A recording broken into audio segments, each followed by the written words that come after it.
Hello, જય માતાજી. કેમ છો બધા? મજામાં? આજે આપણે ભરેલા કારેલાનું શાક બનાવશું. તેને માટે મેં અહીંયા 3 ટુકડા કારેલાના લીધા છે અને 1 બટેટું લીધું છે. તો કારેલાને આપણે આ રીતે છાલ કાઢીને રેડી કરી લઈશું.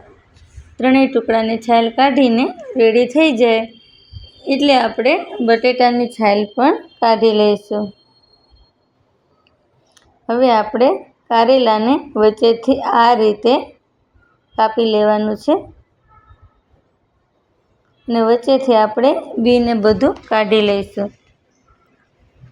એકદમ રીતે બધું કાઢીને આપણે તેમાં થોડું મીઠું એડ કરી લઈશું અને આખા કારેલામાં આ રીતે લગાવી લેવાનું. મીડિયમ રીતે મીઠું એડ કરવાનું એટલે કારેલા કડવા પણ નહીં રહે અને ખારા પણ નહીં થઈ જાય. અને બટેટાને આ રીતે આપણે 4 ટુકડા કરીને પાણીમાં ધોઈ દઈશું. અને અહીંયા કુકરમાં અમે પાણી ગરમ કરવા મૂકી દીધું છે. તો તેમાં આપણે થોડું મીઠું એડ કરીશું અને મીઠું ભરેલા કારેલા અને બટેટાને આપણે બાફવા માટે રાખી દઈશું. તો આપણે 2 વિસલ થવા દઈશું.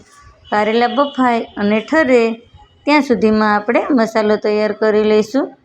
તો આ ગાંઠિયાને આપણે આ રીતે ખાંડી લેવાના છે અને તેનો ભૂકો કરી લઈશું.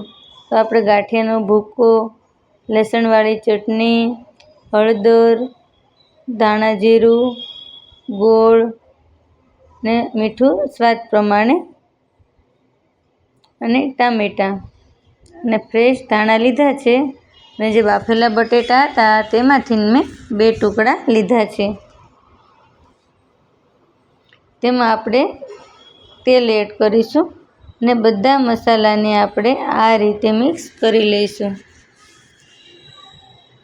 મસાલો મિક્સ થઈ જાય એટલે આપણે જે કારેલા બફાઈ ગયેલા છે તેને આપણે આ રીતે પાણીમાં ધોઈ અને સાફ કરી લેવાના અને આપણે તેમાં હવે મસાલાને ભરી લઈશું.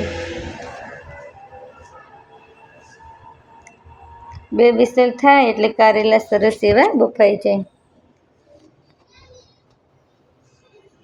બધા ટુકડામાં મસાલો ભરાઈ ગયો છે અને વધેલો મસાલો છે તે આપણે તેની ઉપર એડ કરી લઈશું.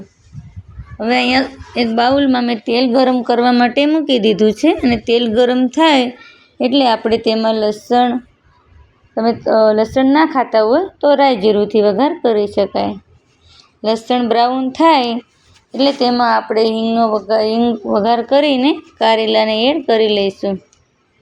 ને આપણે 2 મિનિટ સુધી કારેલાને આ રીતે તેલમાં ફેરવી લેવાના એટલે કારેલામાં કડવાશ ના રહે. અને આપણે હવે જે મસાલો છે વધેલો તેને આપણે તેલમાં એડ કરી લઈશું અને ફરતામાં આખા બાઉલમાં આપણે ફેરવી લઈશું. તમારે એડ કરવું હોય તો લાલ મરચું એડ કરી શકો. 2 મિનિટ થઈ જાય એટલે તમે જોઈ શકો છો એકદમ સરસ એવું આપણું શાક બની ગયું છે. હવે આપણે તેને એક બાઉલમાં લઈ લઈશું. અને જો તમને મારી રેસીપી સારી લાગી હોય તો લાઈક કરજો, શેર કરજો અને સબસ્ક્રાઈબ કરજો. આવજો.